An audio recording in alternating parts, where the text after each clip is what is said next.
இப்போ நாட்டாருங்கிற ஒரு சொல் வழக்கு இங்கே காணப்படுது. அதாவது இங்கே உள்ள ஒவ்வொரு கம்யூனிட்டிக்கும் ஒருத்தர் தலைவர் மாதிரி இருப்பாருங்க. இல்லை அந்த ஒவ்வொரு கம்யூனிட்டியில் உள்ள வகைராக்களுக்கும் தலைவர் மாதிரி இருப்பார். அவங்களுக்கு பேர் நாட்டார்னு சொல்லுவாங்க. மிராஸ்தார்னா அந்த அங்கே எப்படிங்க சவுத்தில் ஜமீன் இருந்தாங்களே அந்த மாதிரி ஜமீன் மாதிரிங்க. ஒரு சின்ன எஸ்டேட் பரப்பளவு நேர்ந்த மிட்டா மிராஸ்ன்னு சொல்லுவாங்க. அந்த மாகாண தலைவர்களுக்கு அவங்களுக்கு பேர் மாகாணக்காரர் இருப்பாங்க, மாகாண அதிபதிப்பாங்க. அவங்களுக்கெல்லாம் பிரிட்டிஷ் கொடுக்குற டைட்டில் தான் மிராஸ்தார், முன்சிப். எப்படி சவுத்தில் நம்ம ஜமீன்தார் சொல்கிறோமோ அதே மாதிரி இங்கே நிறையா தார்கள் இருந்தாங்க. அதாவது சுபேதார் இருந்தாங்க. இப்போ மிராஸ்தார் சொல்லுவாங்க, மிராசுதாருங்க, கில்லேதாருங்க, ஹவில்தாருங்க, அமுல்தாருங்க, தாசில்தார்னு ஒருத்தர் வந்தாங்க. தாசில்தார்னா இப்போ உள்ள தாசில்தார் இல்லை.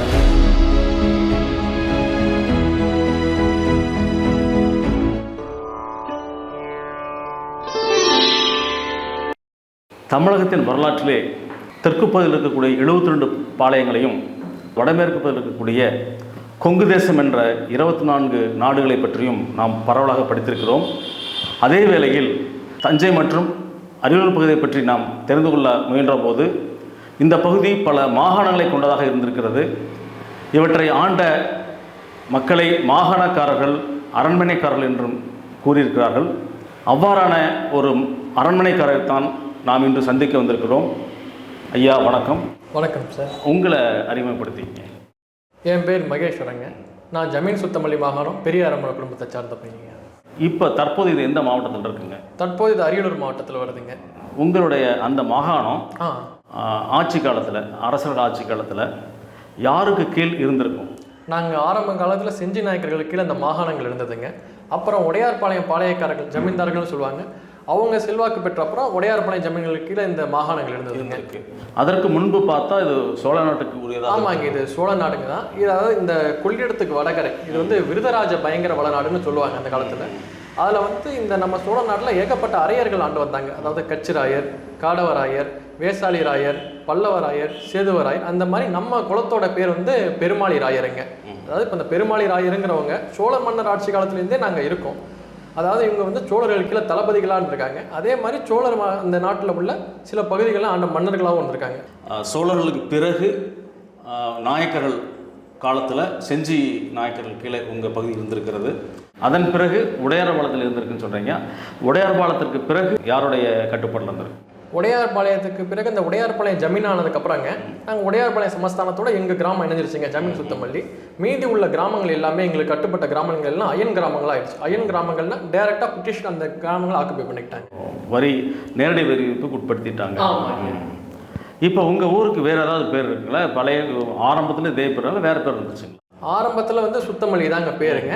அதில் இப்போ நம்ம வீடு, நம்ம அந்த தோட்டம் துறவு இருக்கிற இடம், அதாவது இந்த கோதான்னு சொல்லுவாங்க, அந்த தீர்ப்பு வழங்குற இடம், அதுக்கு ஜானகம்மாபுரம்ன்ட்டு அதுக்கு பேருங்க. சுத்தமல்லியோட வடக்கு பகுதி ஜானகம்மாபுரங்க. அதாவது கிழக்கு பகுதி காக்காப்பாளையம்னு சொல்லுவாங்க. அது அந்த காலத்தில் படை வீரர்கள்லாம் நிப்பாட்டினது காக்காப்பாளையம். இப்போ அது தனி ஊர் பகுதியாக ஆயிடுச்சுங்க. அடுத்து இந்தாண்ட மேற்கு பக்கம் பார்த்தீங்கன்னா யானை தோப்புன்ட்டு ஒரு பகுதி இருந்துங்க. அது இப்போ யானை தோப்பு, யானை கொல்லுன்ட்டு சொல்லிட்டு இருக்காங்க. யானைகள், ஆமாம், யானைகள் கட்டுறதுனால அது பேர் யானை தோப்புன்ட்டு சொல்லுவாங்க. படைபெயர் இருந்தாலும் காக்காப்பாளையம். இங்கே அந்த மாதிரி ஒவ்வொரு மாகாணத்து பக்கத்துலையும் காக்காப்பாளையம்ட்டு ஒன்று வருங்க. இப்போ ஆயிப்பாளையம் இருந்திருக்குங்க, நல்லாம்பாளையம் இருந்திருக்குங்க, நரசிங்கப்பாளையம் இருந்திருக்குங்க, பில்லாப்பாளையம்ட்டு சொல்லிட்டு ஒன்று இருக்குங்க, ரெட்டிப்பாளையம். அதே மாதிரி நம்ம அரியலூர் டவுனை தாண்டி கொஞ்சம் போனால் மேலமாத்தூர் பக்கத்தில் அழகிரி பாளையம்ட்டு இருக்கு. இந்த பாளையம் எல்லாமே இந்த மாகாணக்காரர்களோட கட்டுப்பாட்டில் தான் இருந்துங்க. ஆனால் இந்த பாளையத்தில் பாளையக்காரர்கள் இருப்பாங்களா? இருக்க மாட்டாங்க. இந்த பாளையங்கிறதுங்க இந்த மாகாணக்காரர்களோட படைகள் நிப்பாட்டி இருந்த இடத்துக்கு பேர் பாளையம். இந்த வட தமிழகத்தை பொறுத்த வரைக்குங்க. அதாவது இது பாளையம்னா படை வீரர்கள் தங்குமிடம் தான் பொதுவாக பாளையம் சொல்லப்படும். அந்த வகையில் நீங்கள் சொல்கிறது பொருத்தமாக வருது. இப்போ உங்கள் மாகாணத்தை சுற்றி வேற எந்த மாகாணம் இருந்திருக்கும்? இப்போ நிறைய மாகாணங்கள் இருந்துங்க. வானதரியாம்பட்டினம் மாகாணம் இருந்திருக்குங்க, இளையூர் மாகாணம் இருந்திருக்குங்க, இப்போ பழுவூர் மாகாணம் இருந்திருக்குங்க, காடூர் மாகாணம் இருந்திருக்குங்க, பொன்பரப்பி மாகாணம்ட்டு ஒன்று இருந்துங்க. மொத்தம் ஒரு 22க்கும் மேலே மாகாணங்கள் இருந்ததுங்க. இப்போ நம்ம ஒரு மாகாண குடும்பம் மட்டும்தான் இருக்கும். மீதி உள்ள 22 மாகாண குடும்பம் என்னாச்சுன்னு தெரியலைங்க. அதே மாதிரி கொள்ளிடத்துக்கு அந்தாண்ட இந்த தஞ்சாவூர் ராஜாவுக்கு கீழேங்க ஒரு 7-8 மாகாணம் இருந்ததாக சொல்லுவாங்க. சாமிமலை இருக்குங்களா, இப்போ முருகன், அந்த சாமிமலை ஒரு காலத்தில் ஒரு மாகாணமாக இருந்ததுங்க. அப்புறம் பச்சைன்னு ஒரு ஊர் பேருங்க, பச்சை மாகாணம்ட்டு சொல்லுவாங்க அந்த ஊருங்களை. இன்னும் ஒரு 4-5 மாகாணம் அந்த பகுதியில் இருந்துருங்க. அப்போ இது நீங்கள் சொல்கிறத பார்க்கும் பொழுது மதுரை மண்டலத்தில் இருந்த 72 பாளையங்களைப் போலவே இந்த செஞ்சி மன்னர் கீழே இந்த பகுதி மாகாணங்களாக பிரிக்கப்பட்டிருக்குது.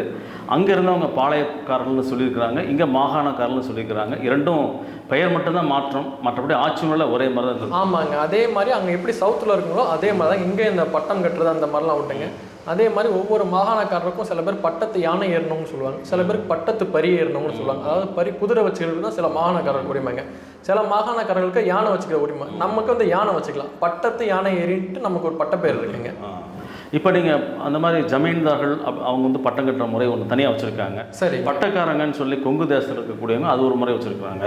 இப்போ இந்த மாகாணத்தில் அந்த மாதிரி பட்டம் கட்டுற முறை எந்த மாதிரி இருக்குங்க? இப்போ மாகாணக்காரர்களை பொறுத்த வரைக்குங்க இங்கே வந்து பிராமின் தான் பட்டம் கட்டுறதுங்க. இங்கே வந்து எல்லா அந்த மாகாணக்காரர்கள் வீட்டு ஃபங்க்ஷன்லையும் பிராமின்கள் தாக்கங்கள் இருக்குங்க.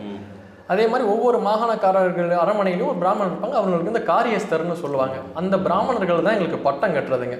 அதாவது கோவில்களில் இல்லைன்னா வீடுகளில் பட்டம் கட்டுறப்பாங்க. அதே அந்த தீர்த்தம்லாம் எடுத்துகிட்டு வருவாங்க. இப்போ கங்கை தீர்த்தம், காவேரி தீர்த்தம், இந்த புண்ணிய நதி தீர்த்தங்கள்லாம் வச்சுங்க வாள் கொடுத்து கையில் கொடுப்பாங்க. அப்புறம் அந்த நாங்கள் வந்து அந்த பிராமணர்களுக்கு வந்து சில தங்க நாணயங்கள்லாம் அந்த காலத்தில் கொடுத்துறாங்க. நம்ம கொள்ளு தாத்தாக்கு தாங்க லாஸ்ட்டு பட்டம் கட்டினதுங்க.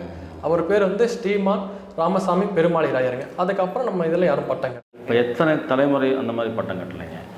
எங்கள் கொள்ளு தாத்தாவோட ஸ்டாப்புங்க. அடுத்து எங்கள் பெரிய தாத்தா கொஞ்ச நாள் இருந்தாங்க, முன்சிப்தாராக இருந்தாங்க. அவங்களுக்குலாம் பட்டம் அவங்க கட்டினதில்லைங்க. அதுக்கப்புறம் அந்த பட்டம் கட்டுற இதெல்லாம் விட்டுருச்சு. அதாவது உங்களுடைய கொள்ளு தாத்தா கடைசி பட்டம், அவர் தான் கடைசி பட்டம் கட்டுறாங்க.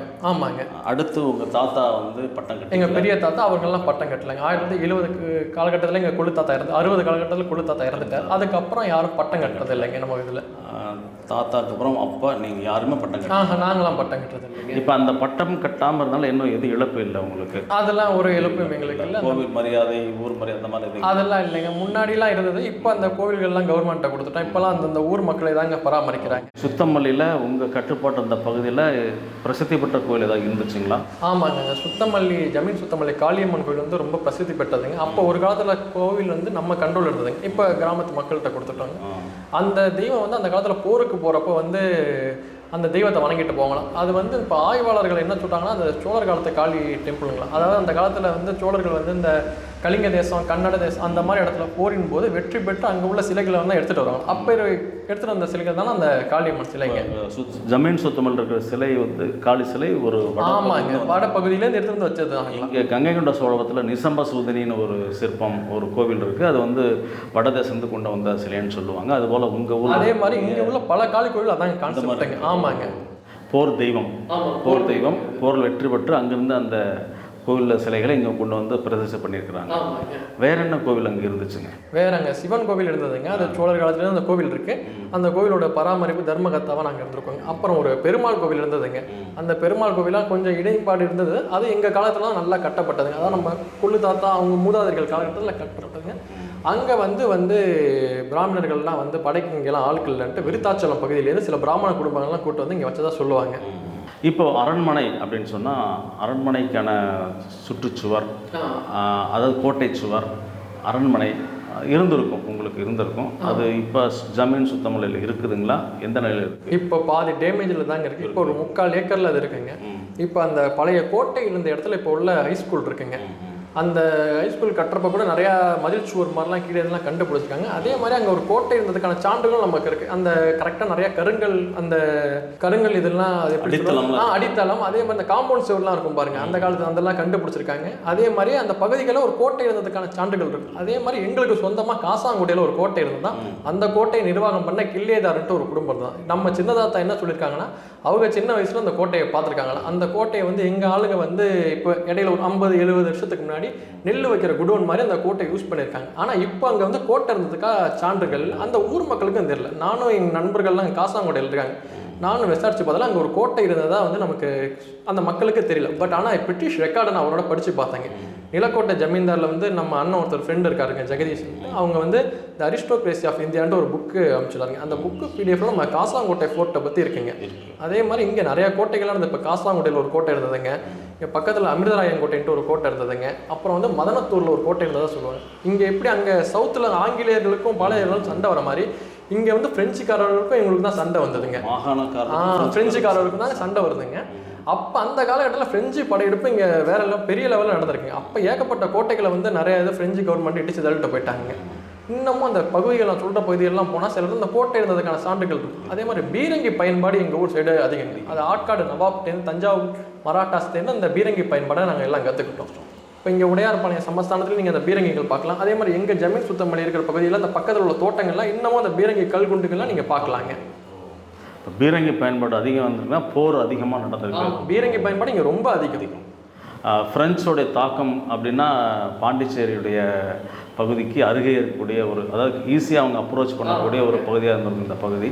சரி, இப்போ உங்கள் பகுதியில் மாகாணம் அப்படின்றது தான் சொல்லியிருக்கிறாங்க, பாளையப்பட்டுகள் மாதிரி. மாகாணம்னா பொதுவாக எத்தனை கிராமங்கள் இருக்கும், எவ்வளோ ஏக்கர் பரப்பு இருந்திருக்கும் சார்? ஒரு மாகாணங்கிறது 7-8 கிராமங்கள் இணைந்தது ஒரு மாகாணங்க. இப்போ ஒரு கிராமத்தில் இப்போ இங்கே பொறுத்த வரைக்கும்னா ஒரு கிராமம்னா அதில் 5-6 ஊர் அடங்குங்க. அந்த மாதிரி ஒரு மாகாணத்தில் வந்துங்க ஒரு 7 கிராமம்னா மேக்ஸிமம் ஒரு 25-30 ஊர்கள் அடங்குங்க. இதில் சில மாகாணம் ரொம்ப பெரிய மாகாணமாக இருந்திருக்கு. இப்போ உதாரணத்துக்கு இப்போ பழுவூர் மாகாணம் வந்து ரொம்ப பெரிய மாகாணம். ஆனால் அந்த ஊரோட மாகாணக்காரர்கள் குடும்பங்களை பற்றி டீட்டெயில்ஸ்லாம் இப்போ கிடைக்கலைங்க. இப்போ இருக்கிற இந்த சுற்றுவட்டார பகுதியில் இருக்க ஒரே மாகாணக்கார குடும்பம் நம்ம ஜமீன் சுத்தமல்லி மாகாணக்கார குடும்பம். மீதி குடும்பங்களை பற்றி டீட்டெயில் எதுவும் கண்டுபிடிக்க முடியல, எங்கே இருக்கான்னு. ஆமாங்க, எல்லாம் வந்து அந்த ஆங்கிலேயர் காலத்திலே கொஞ்சம் அழிஞ்சிட்டாங்க. இந்த கச்சிராயர்கள் அந்த மாதிரி சில இதெல்லாம் சொன்னீங்க, அவங்களாம் எந்த பக்கம் இருந்திருக்கிறாங்க? அவங்களாம் விருத்தாச்சலம் பகுதியை ஆண்டவங்க. அவங்களாம் வந்து சோழ மன்னர்கள் கீழே தளபதிகளாகவும் ஆட்சியாளரும் அந்த கச்சிராயர்கள் வந்துங்க. அவங்க விருத்தாச்சலம், ஜெயங்கொண்டம் சுற்று வட்டார பகுதிகளெலாம் ஆண்டிருக்காங்க. சோழ மன்னர்களுக்கு அப்புறம் வந்து கொஞ்சம் பலமான ஒரு பேரரசு மாதிரி இருந்தது கச்சிராயர்கள் எங்கள் பகுதி, அதாவது நம்ம அரியலூர், கடலூர், இது சுற்று வட்டார பகுதிகளுங்க.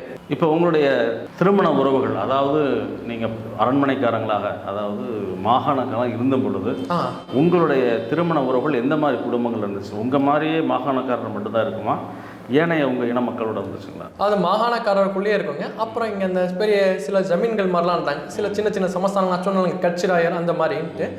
அந்த பெண்ணடம் சைடு கடந்தையாருன்ட்டு சில பேர் ஆண்டிருக்காங்க. அந்த பெண்ணடம் பகுதியில் சுட்டு அந்த பெண்ணடம் கடந்தையார் குடும்பத்தில் பெண் கொடுக்குற வழக்கம் இருந்திருக்கு.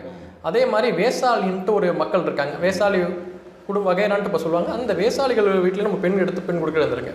அந்த வேசாலி ராயர்களை பற்றின கல்வெட்டு கடலூர் மாவட்டம் சில கோவில்களில் கல்வெட்டுகள்லாம் கண்டுபிடிச்சிருக்காங்க. அதாவது கடலூர் பக்கத்தில் சுற்றுவட்டார பகுதியில் ஆண்ட ஒரு சிற்றரசுகள், அதாவது சோழர் காலத்தில் அந்த வேசாலியின மக்கள் வீட்டில் பொண்ணு எடுத்து பெண் கொடுக்குற பழக்கம் இருந்திருக்குங்க. இந்த வேசாலி ராயர்கள் யாருன்னு பார்த்தா கடலூர் பகுதியை ஆண்ட ஒரு குடிநில மன்னர், கடலூர் சுற்றுவட்டார பகுதியில் ஒரு கிராமத்தை ஒரு பெரிய நிலப்பரப்பாக ஆண்டவங்க வேசாலி ராயர்கள். அவங்கள பற்றின கல்வெட்டு நமக்கு கிடச்சிருக்கு. வேசாலி பேரறைன்னு சொல்லிட்டு ஒரு கல்வெட்டு சமீபத்தில் கண்டுபிடிச்சிருக்காங்க, கேள்விப்பட்டாங்க. இந்த வேசாலி ராயர்கள் குடும்பத்தில் பெண் எடுத்து பெண் கொடுக்குற வழக்கம் இருந்திருக்கு. சேதுவராயர் குலத்தில் பெண் கொடுத்து பெண் எடுக்கிற வழக்கம் இருந்திருக்கு. அதே மாதிரிங்க காளிங்கராயர் அந்த மாதிரி சில பட்டங்கள்லாம் இங்கே உள்ளாங்க, அந்த குடும்பத்தில் பெண் எடுத்து பெண் கொடுக்குற பழக்கம் இருந்திருக்கு. தென்னவராயர் அந்த மாதிரி நிறைய ராயர்கள் சொல்லுவாங்க, கொள்ளத்தரையர், இந்த மாதிரி ராயர்களுக்குள்ளே தான் பெண் எடுத்து பெண் கொடுக்குறது. இப்போ நம்ம கம்யூனிட்டிக்குள்ளே பொண்ணு எடுத்து பெண் கொடுத்துருக்குறது அந்த மாதிரி வாய்ப்பு இல்லை. அதுவே இயல்பான கல்யாணம் திருமண முறை தாங்க பண்ணுறோம். இப்போ உங்கள் திருமணத்தில் வந்து நாயக்கர்கள்லாம் வந்து அவங்க குறிப்பிட்ட முறையில் பிராமன் இல்லாமல் பண்ணிக்கிறாங்க. இப்போ உங்கள் திருமண முறைன்றது என்பது பிராமன் வச்சு தான்? எங்கள் திருமண முறையில் கட்டாயம் பிராமணர்கள் இருப்பாங்க. எங்கள் எல்லா சடங்கு சம்பிரதாயங்களும் பிராமணர்கள் இருப்பாங்க. கொங்கு தேசத்தில் பட்டக்காரங்களுக்கெல்லாம் குலகுருன்னு இருக்காங்க. இப்போ உங்கள் மாகாணத்தில் அந்த மாதிரி குலகுரு முறை இருக்கா? அது எங்களுக்கு தெரியலைங்க. எங்களுக்கு தெரிஞ்சதெல்லாம் பாதி மூதாதையர்கள் பாதி தான் சொல்லிட்டு போனாங்க. எல்லாம் வயசானவங்க எல்லாம் காலமாயிட்டாங்க. மடங்கள் எதுவும் இருக்கா உங்கள் சமஸ்தானத்துக்கு உட்பட்ட மடங்கள்? அதாவது மடங்கள்ன்ட்டு சொல்லிட்டுங்க, இப்போ இங்கே இருந்த சில மடங்கள், திருப்பனந்தாள் மடம், திருவாடுதுறை மடத்துக்கெல்லாம் நம்ம இதுலேருந்து கொஞ்சம் வருஷங்க நிலம் அந்த காலத்தில் நிலங்கள், தானியங்கள் அந்த மாதிரிலாம் கொடுத்துருக்காங்க. அதே மாதிரி காஞ்சி சங்கராச்சாரியார் மடத்துக்கு வந்து கொஞ்சம் இங்கேருந்து தானியங்கள்லாம் கொடுத்து அனுப்புவாங்களாம். அது வந்து பணமாகவும் கொடுத்து அனுப்புவாங்க. ஃபஸ்ட்டு வந்து நம்ம மண்ணில் விளைஞ்சது ஒரு மூட்டையாக தான் ஃபஸ்ட்டு காஞ்சி மடத்துக்கு போயிடணும். மகா பெரியவா மேலே ரொம்ப பற்று உள்ள குடும்பங்க நம்மளதுலாங்க. அங்கே வந்து போயிடுங்களாம். அடுத்து கொஞ்சம் வந்து வேறு சில மடங்களுக்கெல்லாம் வந்து தானியங்கள், பணங்கள், பொருட்கள்லாம் கொடுத்து அந்த காலத்தில் இருந்திருக்காங்க. அதே மாதிரி நம்ம ஜமீன் சுத்தமல்லியில் பெருமாள் கோவில் அருகில் ஒரு சின்ன மடம் நம்ம மூதாதையர்கள் கட்டினாங்க, நம்ம பங்காளிகள் கட்டினாங்க. அவங்க அந்த மடங்கள் இப்போ இல்லை, அது இடிச்சிடுச்சு, புது மடம் கட்டுறன்ட்டு இப்போ அதை ரெடி பண்ணிட்டு இருக்காங்க. அந்த ஆமாம், வைணவ மடம். அது ஒரு பஜனை மடம். அதாவது அந்த சில வடநாட்டிலேருந்து சில சுவாமிகள்லாம் வந்து அங்கே இடத்துல அவங்க தங்கணுன்ட்டு கும்பகோணத்துக்கு நிறைய பேர் வராங்களா அந்த காலத்தில். அவங்க நம்ம ஊருக்கு வந்தால் தங்குறதுக்காக ஒரு கட்டப்பட்ட மடம் தாங்க அது. அந்த பெருமாள் கோவில் பக்கத்தில் அந்த மடம் இருந்ததுங்களா, அந்த மடத்தை இப்போ இடிச்சிட்டாங்க. நாங்களும் பார்த்ததில்லை, அதாவது இடிஞ்ச சூடுகளை தான் பார்த்தோம். இப்போ புது மடம் கட்டணுன்ட்டு இருக்காங்க. அந்த லேண்டெல்லாம் நம்ம பேரில் தாங்க இருக்குது. இப்போ உங்களுடைய மாகாணத்துக்கும் வேறு ஜமீன்தாரர்கள் அல்லது பட்டக்காரர்கள் அல்லது வேறு வடநாட்டு ராஜாக்களுடைய தொடர்பு இதாக இருந்துச்சுங்களா? ஆமாங்க. இப்போ நம்ம மாகாணத்தை பொறுத்த வரைக்குங்க, நான் முன்னாடியே சொன்ன மாதிரி ஒரு காலகட்டத்துக்கு அப்புறம் உடையார்பாளையம் சமஸ்தானம் கண்ட்ரோலில் வந்துருச்சுங்க. உடையார்பாளையம் சமஸ்தானம் கண்ட்ரோல் இருந்தப்போ உடையார்பாளையம் சமஸ்தானம் மிகப்பெரிய அது ஒரு ராஜ்யங்க. அதை நம்ம பாளையக்காரர்கள், பட்டக்காரர்கள் வரலாறு நம்ம உடையார்பாளையம் சமஸ்தானத்தை சுருக்க முடியாது. இப்போ உடையார்பாளையத்துக்கு இங்கேருந்து விருத்தாச்சலம் வரைக்கும் இல்லைங்க. அதே மாதிரி சிதம்பரம் கோவில் அந்த பகுதியில் உள்ள கிராமங்கள், அதே மாதிரி இங்கே நம்ம அரியலூர், பெரம்பலூர், இந்த மாயவரம் வரைக்கும் ஒரு குறிப்பிட்ட பல பகுதிகளான ஒரு பெரிய ராஜ்யம்னே அதை நம்ம பேரரசுன்னே அதை சொல்லாங்க.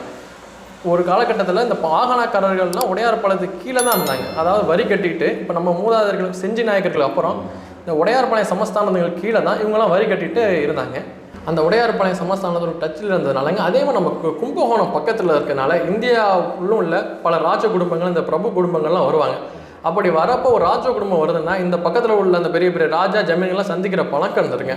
அந்த வகையில் இப்போ நம்ம உடையார்பாளையம் ராஜா, தஞ்சாவூர் ராஜாவை சந்திக்கிற பழக்கம் இருந்தப்போ நம்மளையும் சந்திப்பாங்க. நமக்கு ஈக்குவலான சில ராஜ குடும்பங்கள்லாம், சின்ன ஜமீன் குடும்பங்கள்லாம் இருந்ததுங்க.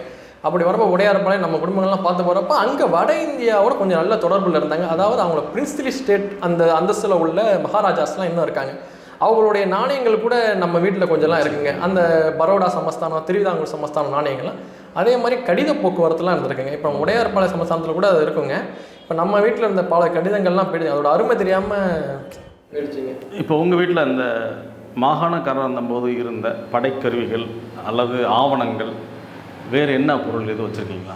ஏதோ கொஞ்சம் போனதுப்போ கொஞ்சம் இருக்குங்க. அதாவது இந்த ஒரு லிமிட்டுக்கு மேலே நிறையா ஆயுதங்கள்லாம் இழந்துட்டோம். ஒரு 2-3 கட்டாரி இருக்குங்க, அந்த பட்டத்து வாளுங்க. அதே மாதிரி இந்த ஜமீன்கள் வச்சுக்க இந்த வாக்கிங் ஸ்டிக்லாம் இருக்குங்க. அப்புறம் அந்த ஆங்கிலேயர் காலத்து சில டாக்குமெண்ட்ஸ் ஓரளவுக்கு இருக்குங்க. அதே மாதிரி கஜானா பெட்டின்னு சொல்லுவாங்க. அதாவது அந்த காலத்தில் வரி வசூல் பண்ணுறதை வைக்கிற சேமி கஜானா பெட்டி. இந்த கஜானா பெட்டிகள்லாம் நம்ம வீட்டில், நம்ம உறவினர்கள் வீட்டில் இருக்குது. அது கஜானா பெட்டி நல்லா பெருசாக, இவ்வளோ பெருசாக இருக்குங்க. மரத்தாலேயே இருக்குங்க. அந்த பிரிட்டிஷ் லாக்கர் மாதிரி இருக்கும். அது தேக்கு இதில் செஞ்சதுங்க.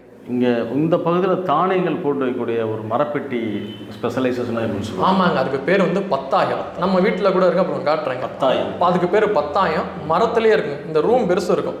அதில் அவ்வளோ மூட்டை நெல் எல்லாத்தையுமே கொட்டி வச்சுக்கலாம். ஒரு பத்தாயத்தில் போய் ஒரு 5 ஆள் 6 ஆள் நிற்கலாம், படுத்துக்கலாம். அந்த அளவுக்கு பெருசாக இருக்கும். மரத்துலேயே இருக்குங்க.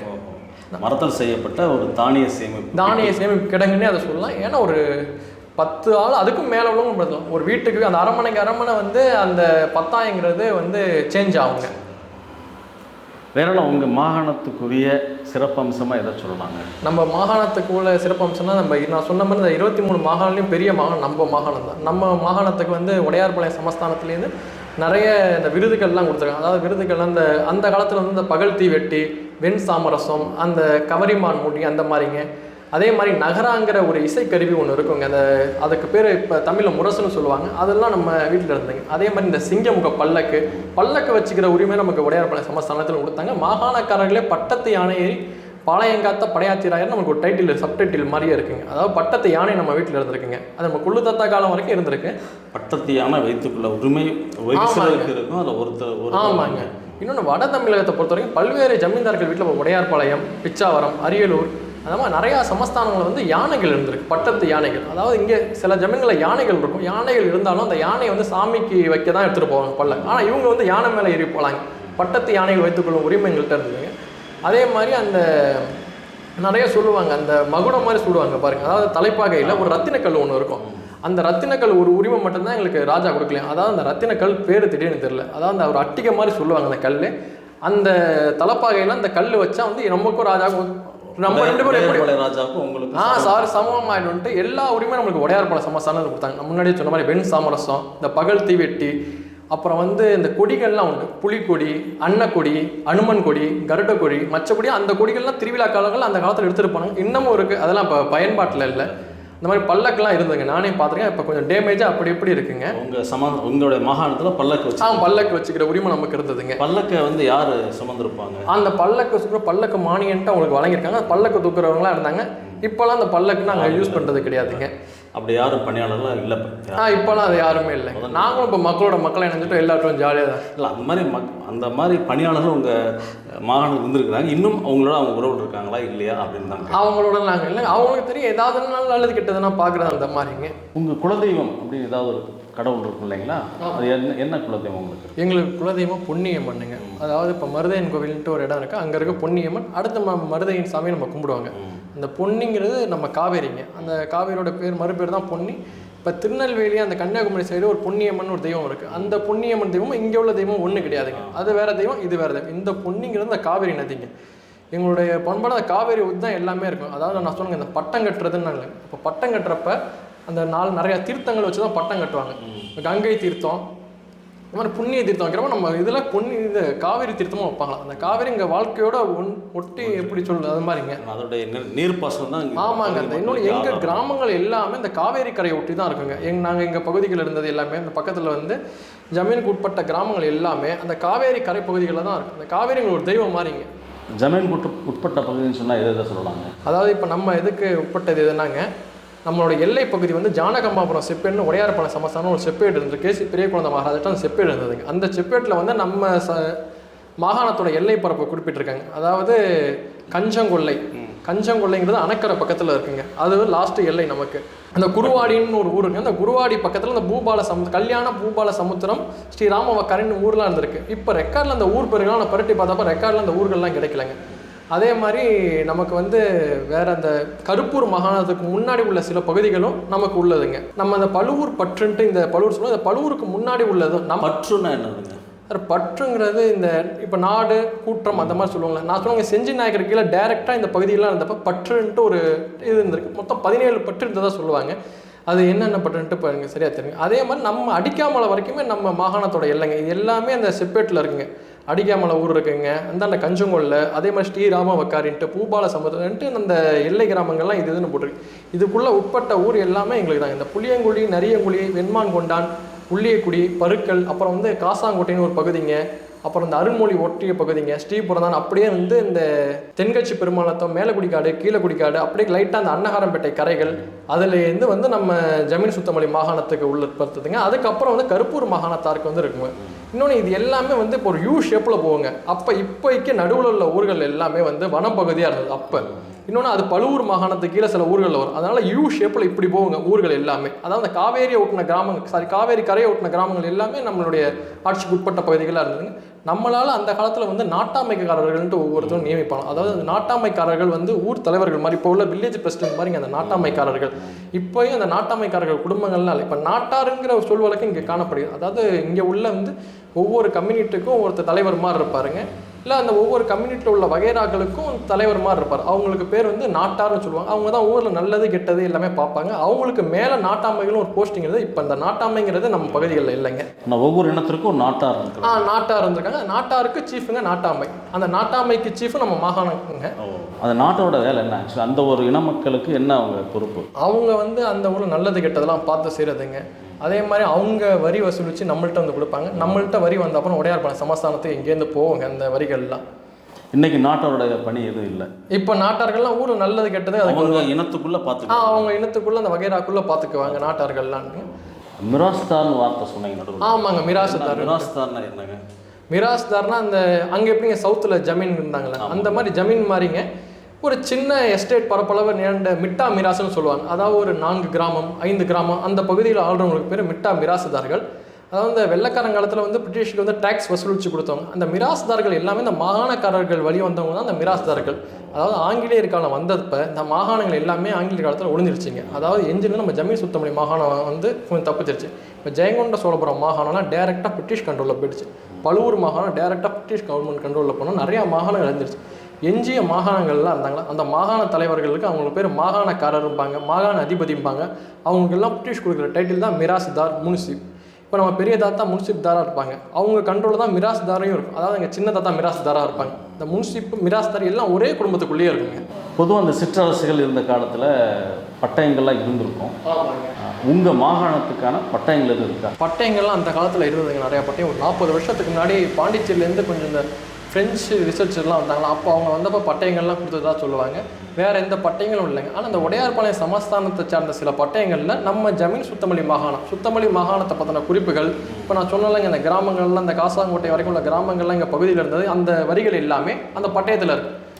நம்ம சுத்தமல்லியோட அந்த ஜானகம்மாபுரங்கிற சொன்னலைங்க, அந்த நம்ம வீடு அந்த பகுதிக்கு பேர் ஜானகம்மாபுரம், அதை பற்றின குறிப்புகளும் அந்த செப்பு பட்டயத்தில் இருக்குங்க. ஜானகம்மாபுரம்னு சொல்கிறீங்க, அப்புறம் சுத்தமல்லின்னு சொல்கிறீங்க. ஆமாங்க, என்ன 2 வித்தியாசமான பேர்? அதாவதுங்க ஜானகம்மாபுரங்கிறது நம்ம அரண்மனை, அது பக்கத்தில் உள்ள காளியம்மன் கோவில், அந்த ஒரு 20 ஏக்கர் சுற்றளவுக்கு பேர் ஜானகம்மாபுரம். இப்போ வந்து அது வழக்கத்தில் இல்லை. ஆனால் எங்களுக்குள்ளே நாங்கள் பேச்சு வழக்கத்தில் வந்து அந்த வீடை வந்து ஜானகம்மாபுரம் விலாசம் அப்படின்னு சொல்கிற பயன்பாடு இருக்குங்க. அது என்ன ஒரு இது சொல்லுவாங்கன்னா, அந்த காலத்தில் ஏதோ ஒரு போர் காலத்தில் இங்கேருந்து எங்கள் ஆளுங்க சவுத்துக்கு போயிருக்காங்க. சவுத்துக்கு போனப்போ ஏதோ ஒரு பாளையக்காரன் நாக்கியர் பாளையக்காரர்கள் வீட்டில் தான் தங்கியிருக்காங்க. அப்போ என்னாச்சா, எங்கள் குலதெய்வம் வந்து இப்போ காளியம்மன் நான் சொல்லுவாங்க சுத்தமல்லியில் ஒரு காவல் தெய்வங்களுக்குன்ட்டு அந்த சிலை வந்து தோந்துருச்சு. யாரோ கல்வருக்கு ஆட்டை திருடிட்டு போயிட்டாங்க. அதை எங்கேயோ புதைச்சி வச்சுட்டாங்க. அது எங்கள் குலதெய்வம் வந்து எங்கே போணுச்சுன்ட்டு தெரிலங்க. அப்போ எதிர்ச்சியாக வந்து நாங்கள் அந்த நாக்கியர் பாளையக்காரர் வீட்டுக்கு போனப்போ அந்த நாக்கியரோட பொண்ணு பேர் ஜானகம்மாவும், சின்ன பொண்ணு தானுங்களா. அந்த பொண்ணுக்கு வந்து சாமி வந்து அந்த பொண்ணு சொன்னிச்சா, இந்த மாதிரி உங்கள் குலதெய்வம் வந்திருக்கேன் நான், எங்கள் இந்த இடத்துல தான் இருக்குன்ட்டு அந்த புயந்தரையும் அந்த சிலையை மீட்டாங்கன்னா அது எங்கள் பகுதிகளில் தான் அந்த காக்காப்பாளையம் அந்த நரியங்குடின்ட்டு சொல்லிட்டு இங்கே சில ஊர்கள் இருக்குது. அந்த பக்கத்தில் ஒரு காட்டில் தான் அந்த சிலையை புதைச்சி வச்சுருந்தா சொல்லுவாங்க. அந்த பெண்ணுக்கு வந்து சாமி வந்ததுங்களாம். அந்த பொண்ணோட பேர் ஜானகம்மாவங்களாம். அந்த ஜானகம்மாவை வந்து எனக்கு தத்து கொடுன்ட்டு கேட்டாராம் எங்கள் பெரியவர், எங்கள் மூதாதையர்கள் கேட்டாங்களாம் அந்த மாதிரி. ஆனால் அவங்க வந்து சொன்னாங்களா, இல்லை இது எங்கள் ஆசையாக நாங்கள் வளர்த்த பொண்ணு நாங்கள் தத்து கொடுக்க மாட்டோம் அப்படின்ட்டு சொன்னாங்களாம் அந்த பொண்ணுங்க. அப்புறம் அன்றைக்கி நைட்டு வந்து அந்த பாளையக்காரர் ரூபத்துலேயே வந்து கடவுள் மாதிரி, அதாவது கடவுள் வந்து பாளையக்காரர் ரூபத்தில் வந்தாலும் இந்த மாதிரி என் பொண்ணை தத்து கொடுக்குறான் அப்படின்னாராம். அந்த பொண்ணை வந்து பல்லாக்கில் தூக்கி வச்சு மதுரையிலேருந்து இங்கே வரைக்கும் பல்லாக்கில் தூக்கிட்டு வந்தாங்கன்னா அந்த பொண்ணு ஜானகம்மான்ட்டு சொல்லிட்டு அந்த பொண்ணுங்க.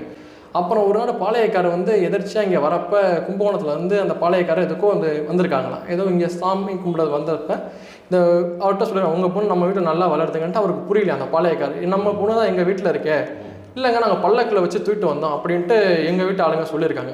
இல்லைங்க எங்கள் பொண்ணு சரி வாங்க காட்டலாம் அப்படின்ட்டு இங்கேருந்து அழைச்சிட்டு போனப்போ வந்து சொல்லுவாங்களாம். அந்த அதுக்கு வரைக்கும் அந்த சிலை புதஞ்சிருந்து நான் சொன்னாங்க. அந்த சிலைக்கு வந்து கோவில் கட்டுற நடந்துட்டு இருக்கு.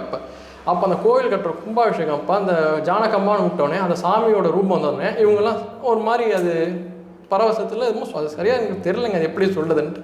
அதனால் அதுக்கு வந்து ஜானகம்மாபுரம்ன்ட்டு சொல்லுவாங்க. இன்னை வரைக்கும் வந்து அந்த பெரிய இங்கே சுத்தமல்லி இருக்க அரண்மனையில் வந்துங்க ஊரில் காளியாட்டம்ட்டு நடக்கும். அதாவது காளியாட்டம்னா வேஷம் கட்டிட்டு இங்கே அந்த மாதிரி காளியாட்டம்ல நம்ம தஞ்சாவூர், அரியலூர், கடலூரில் காளியாட்டம்னு ஒரு சிறப்பு ஒரு ஆட்டம் இருக்குது. அதாவது இந்த காளியம்மன் உடை அணிந்துட்டுங்க, அதுக்கு அந்த மரத்தாலேயே சிரசு, அந்த கை கால்கள்லாம் மரத்தாலேயே இருக்கும், அதெல்லாம் வந்து மாட்டிக்கிட்டுங்க அந்த சாமி என்னென்ன நகைகள் அணிஞ்சிருக்கோ அது அப்படியே அந்த நகைகளை இவங்க அந்த ஆடுறவங்களும் அணிஞ்சிருப்பாங்க. அவங்க வந்து ஒரு 48 நாள் விரதம் எடுத்து ஆடுவாங்க. அவங்க குறிலாம் சொல்லுவாங்க. அந்த சாமி வேஷம் கட்டி ஆடுறவங்க வந்து ஒரு பூ பந்து மாதிரி செய்வாங்க.